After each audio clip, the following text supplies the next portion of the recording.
You Changed Too by Madness on the Milano, Chapter 2. It's still silent in the morning. The few birds they get don't even sing, like there's no reason to. The sole visitor they regularly had drops off the papers at town hall, and Red's heavy footfalls can be heard as he trudges up the stairs to collect them, even though he normally loves doing it. It's like a cemetery. The town has never seemed so dead. The people in it have never been so sorry for themselves, even after the interstate was built and took everything away. And it's all his fault. It's hot. It's Arizona, and the chill forms the ice crystals in his veins. As his blood flows through, the cold cuts and remind him why it's there. Because he sent away someone who was giving back the town something it had lost. All the day he hides from them like a coward, finding something on the Hornet that scratches into a full tune-up she doesn't really need. She isn't as fancy as the roaring red beast McQueen drives, but she shares his history, and he could never love another car like he loves her. He had been damaged enough, but the crash had almost killed her, and she had protected her driver. The career loss, the nearness to death, and the injuries had been bad enough. Dealing with that, and the Hornet being gone, couldn't think about it. Running a hand down her hood, he takes in the sight of the pearlescent clouds streaking the sky. She turns the deep colour of sapphire. Something square and ivory in the colour slams onto her hood, and he starts before his eyes pick out the headline. Emotional return to the track. God. He's sure McQueen is down in California, using every curse word in his arsenal at the pap who took that picture. It looks like he's just been told he'll never race again. Like all hope is completely lost, because the one solace he ever had is now gone forever. In the cab of the trailer, hands over his mouth, with tears trailing down like a waterfall. No doubt the press will eat it up. They'll probably decide he's having a breakdown, which, by the look of it, is true. You hurt my friend! Mater's scabbed fingers point at the pictures. Had people trying to hide the picture all day. And this is why. Look at him! Doc doesn't want to look at him. Or if he does, have to. He wants to see him. Let it be with that cocky attitude, or with some shit-eating grin, or even that scornful look that suggests Doc is in the early stages of dementia, for all the sense he's making. Not hurt. Not sad. It was for the best. No, it ain't! My best friend is all the way in California, hurting without us. 'Cause why? His hazel eyes are burning. Not with anger, because that's not his thing. It's hurt, and that's another thing Doc can't bear. Why? I'm sorry. Well, I'm sorry too, 'cause he's hurt, and I'm hurt, and you wouldn't give me any reason for it. Is this because of the racing stuff he was talking about? The ice in his veins freezes him in place, praying that Mater won't think to ask. He just looks up into those bleeding, tear-glossed eyes. I'm sorry. Doc! The pleading look has given way to a pleading tone. We don't care who you were around here. We care about who you are. His fingertips brush against the pristine, smooth paper. And right now, you're a jerk who wouldn't let anybody say goodbye to anybody. The evening's colours are muted, so much so that the change to the black of the night isn't even noticeable. Doc sits in the driver's seat, eyes on the reminder. He doesn't strictly need it, because he sure as hell won't forget. The crunching, cracking, smashing and groaning of the Hornet as she flipped over and over. The lacerations, the feeling of bone poking through his flesh, the sickening news that they had to sew his leg back on, and no one knew if it would take. The grueling physiotherapy, relearning how to walk, the fear of driving he'd forced himself to overcome, and then being told the year of hell just wasn't enough, and to get lost. Hard to forget.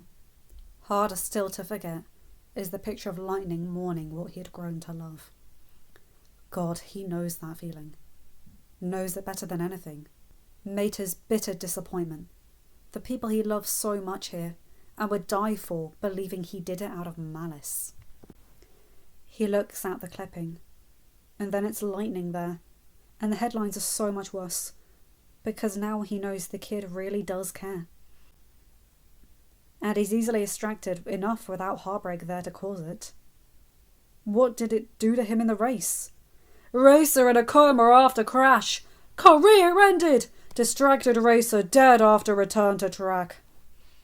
The thought of it has him out of the car. The picture torn from the wall and shattered on the floor. Shards of glass reflect harsh lights from the bulb. And he turns his back on the ancient page. It does not get to happen again. Regardless of past oaths, his path leads to a racetrack, and a racer who needs them all. The air at the diner is still, and almost stale. No one wants to eat. Flo's stove is as cold as her refrigerator. The coffee machine chugs and bubbles, like it's been doing all day, judging by the volume of empty cups that no one had it in them to take care of from the tables. Empty cups. What a sick joke. Coffee? Flo's voice is low, voice rough, and unnaturally quiet. She doesn't look up, but he sees the puff on her eyelids, the raw red around her sclera. No thanks.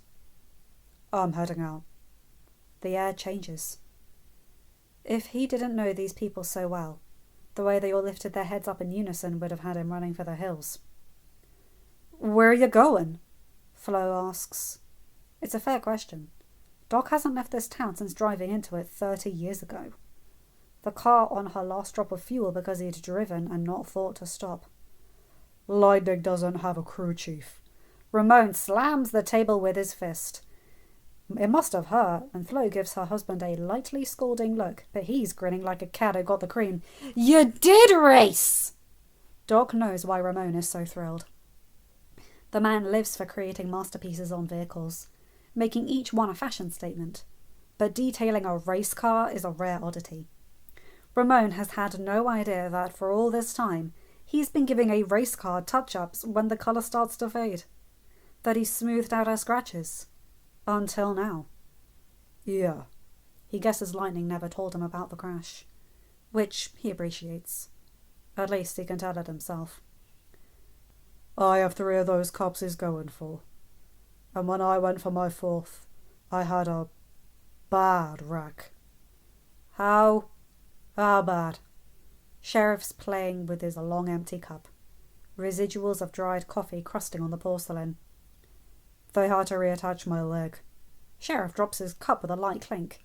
Luckily for him, it doesn't crack. That's just bad to you. Well, it was bad. As the sheriff silently despairs over Doc's refusal to use exaggeration, he tries to explain the rest of it, and realises maybe the word bad isn't actually bad enough. I didn't want to lose my career. Started in the late 60s, and I got to the level I needed to win the Piston Cup in 71, and the crash was in 74. I hadn't been in the big leagues all that long. Wasn't even thinking of winning. Just couldn't think of anything else than getting back on the track. He can still remember Smokey trying his best to get him to go to bed, to drink something, to just take it easy. Trust him. What was that they said about the doctors making the worst patients? Did that even matter when said doctor hadn't even become one yet? It wasn't easy. But in 75, we went back there, and they didn't want to know. Had some rookie they moved on to, and being 25 with the kind of injuries I'd gotten, they were pretty clear that my days of racing weren't going to last very long. So there was no point in wasting time with me. I thought they were better than that, you know. We spent a couple of Christmases and every 4th of July together. But all they saw in me was money, and I hadn't made them any in a year. Because they dropped me, no one else wanted to know. Guido murmurs something. Doc can't exactly hear, but he knows the Italian word for bastards well enough by now. I know it's ancient history. So what if it is? Sarge's shoulders rise and then fall again, keeping their perfectly straight line. The mind remembers, Doc. Does anyone here tell me it's ancient history when I hear fireworks on the radio? That's a little different. Sarge's trigger comes from watching people he fought beside and falling for in battle. Doc's comes from the attitude and lightning that mirrors the confidence he used to have.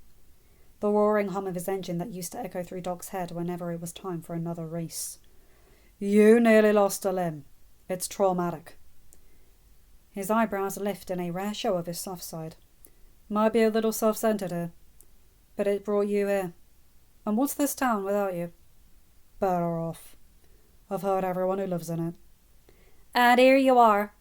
It's 10 at night, and instead of bedding down, you're taking a 12-hour road trip to help that boy.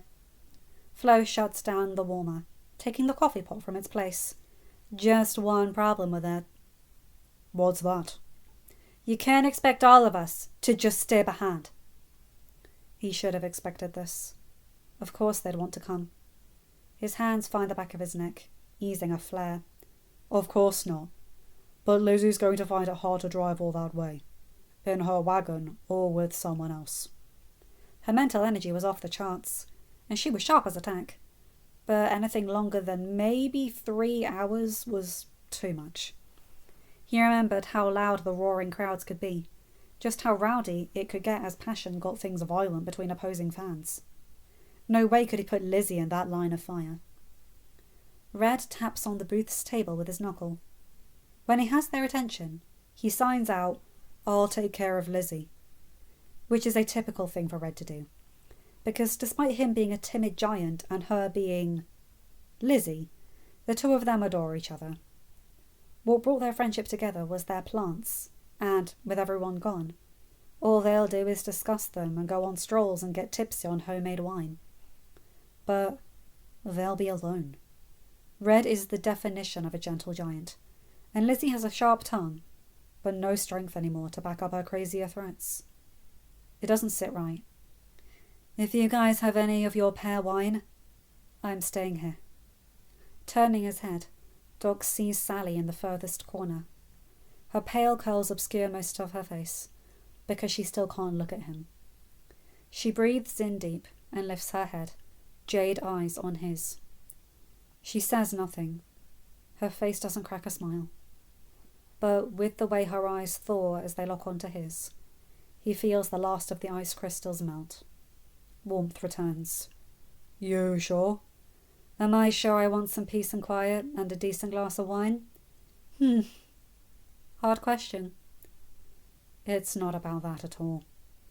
His actions hurt Sally far more personally than anyone else in this town. He'll come back. Her eyes lower, and she shrugs. Maybe.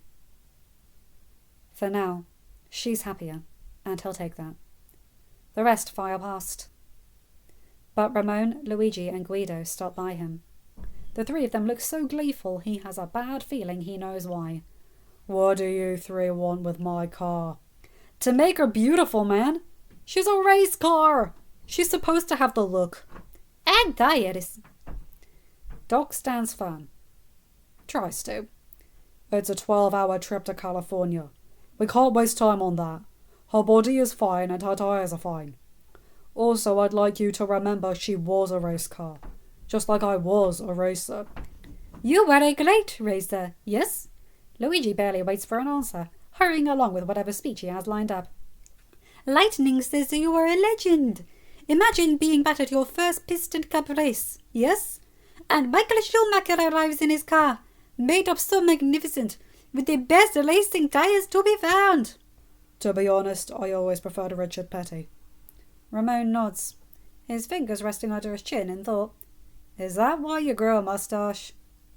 It was, but Luigi wouldn't let him hear talk any more of Petty. Clapping his hands together, he says, Yes, yes. Anyway, this lesser racer you love so much. He turns up in his car, and it's just like it used to be all of the races he used to drive. And he has had it done for you. To say that he, A legend has come to help you. How wonderful this would be! And that is why you must let Lemon work his magic. Why she must look the part. Richard Petty is not a lesser racer. I can't believe you just said that. It's blasphemy. He's one of the best. No, forget that. He is the best. Do you know how many times he won the Daytona 500? Okay, we hear you. Richard Petty is a wonder of the world and he inspired you to be a racer. Ramon's eyes are imploring. Come on, he talks some sense. Please let us restore her. We provide high quality and fast service. You know we will. It's the word fast service that condemns him. You know what? Fine. But no frills, nothing fancy, and can we please try to get out of here before sunrise? I don't think you understand how busy it's going to be. We understand. Ramon leads the way from the V8. There's no neon, but colour and life has returned to the streets. Okay, I have one last question. Oh, no. Oh, yes. Didn't you have something with a number on it? Like Lightning City? I get it was a long time ago, but things like that don't really go out of style. Unless it was corduroy. I love corduroy. And in spite of this, we are still friends. So, did you? It was 30 years ago. And it's hung up somewhere in a protective jacket. I'll see if I can find it in the very short time frame we have before we gotta leave. End of chapter. Hi guys, hope you enjoyed this one. The town's rallying again. I like that it frames Sally as staying behind to help out because she's sensible, but also because she's hurt and doesn't want to say goodbye to Lightning again. That's really lovely. I like the idea of Red being mute because he doesn't say a single word in the movie, but he does cry out loud, and I don't know enough people who are mute to know if that happens. But yeah, I love Guido, Luigi and Ramon just pouncing on him. And yeah, there is some grim stuff about the racing world in this, and some of it I will skip over. There are some things I just don't want to read out loud, but the rest of the story is really good. And one thing that's mentioned in this story that's really sweet, and it starts in this chapter, Flo basically acts like a mum to Lightning in a really sweet way. It's very cute. Anyway, you guys know the drill. Like, comment and subscribe and hit that bell to get notified for whenever I upload a new video. Have a good day, night, or whatever time zone you're in. Bye my guys, gals and non-binary pals. I'll see you in another video. Take care.